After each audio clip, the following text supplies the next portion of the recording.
Hey, I'm Debbie and I'd like to welcome you to my test kitchen. Today I'm going to make some date truffles. This is just an idea that popped into my head, and I've rehydrated some dates and I've drained them. Now I'm going to make sure that all the extra liquid is out by kind of squishing them a little bit with my hands in the strainer. I don't want this to be watery. The ingredients I'm going to use today are some softened cream cheese, dates of course, honey, and walnuts. Very simple recipe. And I've got about 10 dates in here in the strainer. Now I'm going to I need to chop these, but what I'm going to do first is I'm going to chop the nuts, because once I put these in the chopper, it's going to be a mess. So let me just give my hands a quick rinse.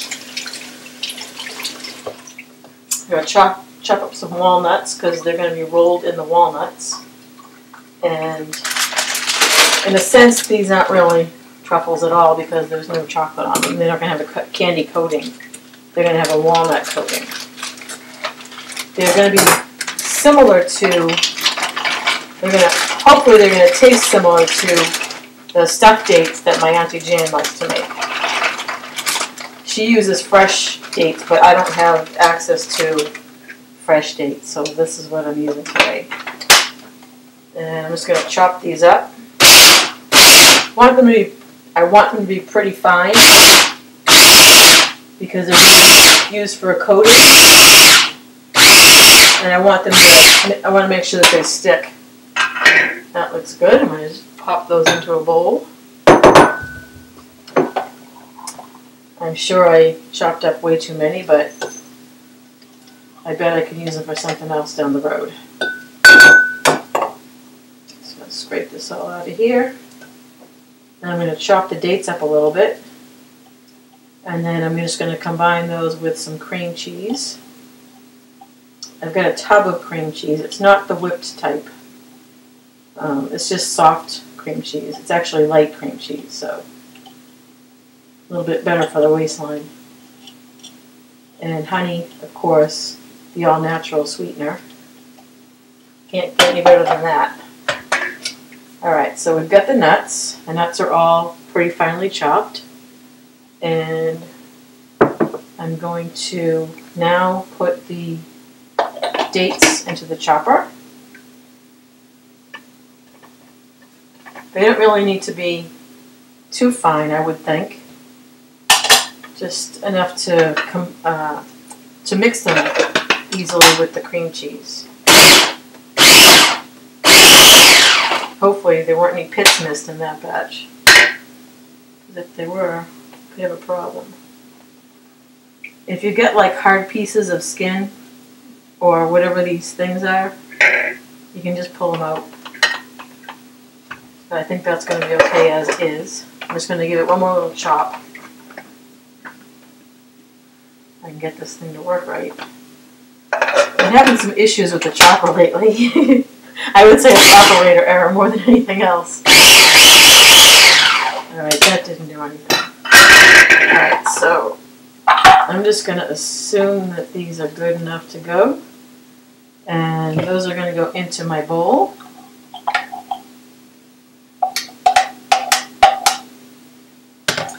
I didn't use the whole package of dates because I figured in case this doesn't come out good, I wouldn't have wasted the whole container. But I have a feeling it's going to be pretty yummy.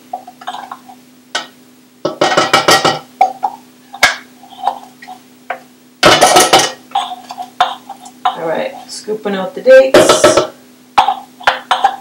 And next we're going to add the cream cheese. I'm not really sure how much to put in yet. I think when you stuff them, you probably use maybe, I don't know, maybe a teaspoon and a half, maybe a teaspoon for each one. These dates are a lot smaller than the fresh ones that my aunt uses. But I gotta tell you, those things are so good.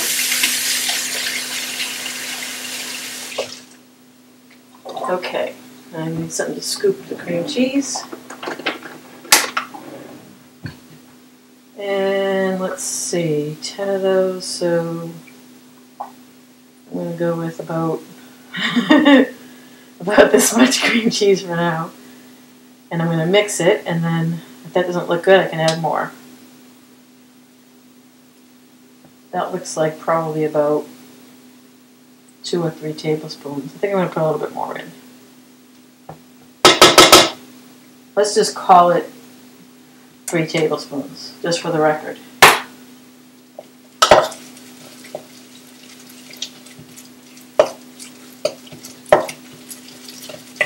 Mix her up. That doesn't really mix very nicely in there, but I know this isn't enough mixture to put in the KitchenAid, so I'm going to have to do it by hand today. The old-fashioned way. This is wicked sticky. I didn't think it was going to be this sticky. What a surprise. I still have to add honey to it, too. Huh, maybe this wasn't a good idea. Alright, I think there's plenty of cream cheese in there. This is the consistency I've got right here. Now I'm going to add a little bit of honey, just to add a little bit of extra flavor and a little bit of sweetness to it. Maybe just like a teaspoon or so. 2 teaspoons. Yeah, that looks like 2 teaspoons. And mix it up again.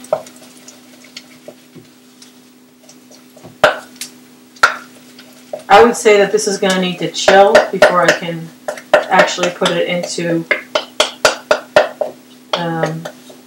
the truffle balls that I was going to make,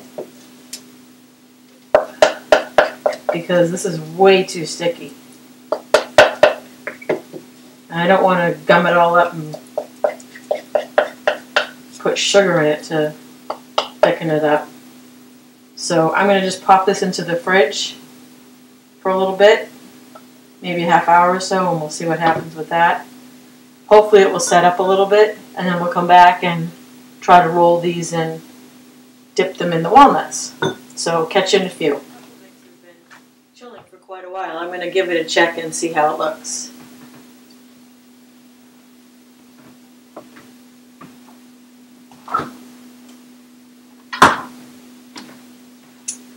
It's still quite soft, but I think that maybe we can do a little magic here with a couple of kitchen tools. I'm going to use my little scoop that I use for making cookies and measure out a little serving size here. And I'm just going to drop it into the nuts. And then I'm going to try to roll it around in there, because it doesn't want to seem to stick together otherwise.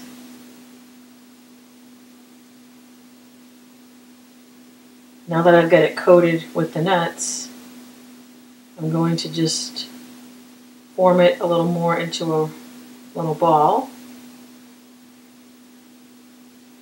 I want to make sure we have a good coating of nuts on there.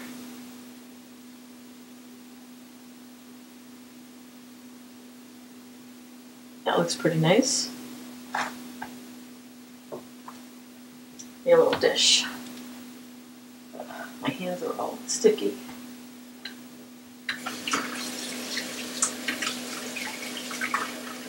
One of the benefits of having a smaller kitchen is everything's close by. Alright, I'm going to put that on a dish. That looks nice. Make a couple more. And we're not going to get too many out of a batch this small. If I were to make these again, I would probably use a whole package of dates, or maybe even a couple of packages, if I were going to serve them as a dessert to friends or whatever. Hey, this little thing, this is working out pretty nicely.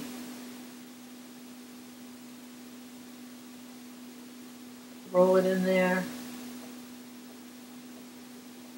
I suppose if you wanted it super sweet, you could sprinkle it with a little sugar, but I'm not going to do that.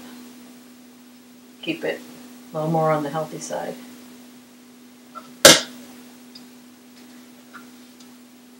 Of course, these would need to be stored in the refrigerator. It's not, you know, not something you want to package and give out as a gift, but it would make a tasty little dessert, or dessert appetizer, if you will. Could serve these if you were just having drinks. I don't know what you would drink with them. Whatever your favorite drink is, I guess. I'm not a real wine connoisseur, so I don't even know if they would go with wine. But if you figure something out, let me know. Alright, I think I've only got a couple more left in here with what I've got. These are a nice little size. I like them. And they're obviously not going to chill up and harden, I'm assuming. I don't know how many. I guess I should have started with the block of cream cheese instead of the soft cream cheese. That probably would have been a lot better. I have to do a redo on this one. I'll just leave notes if I make it again. Leave you some notes on my video.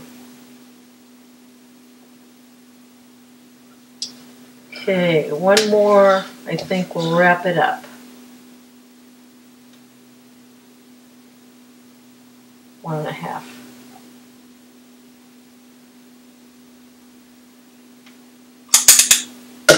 And even though they're not going to be firm and really chewy, I'm going to taste one anyway. Because they look really yummy. So if you like dates, and if you like cream cheese, and if you like walnuts, you're pretty much good to go.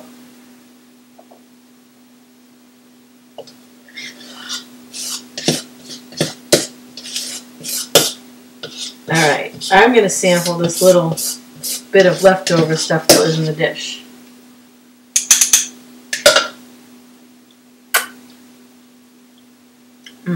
That is good. Let's see if I can get this to roll up nicely here. For some reason, this one's giving me a little bit of a hard time. Okay. Here we go.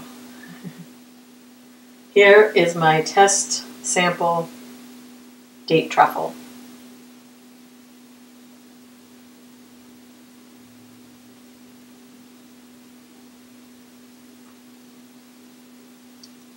All I can say is that it's outstanding.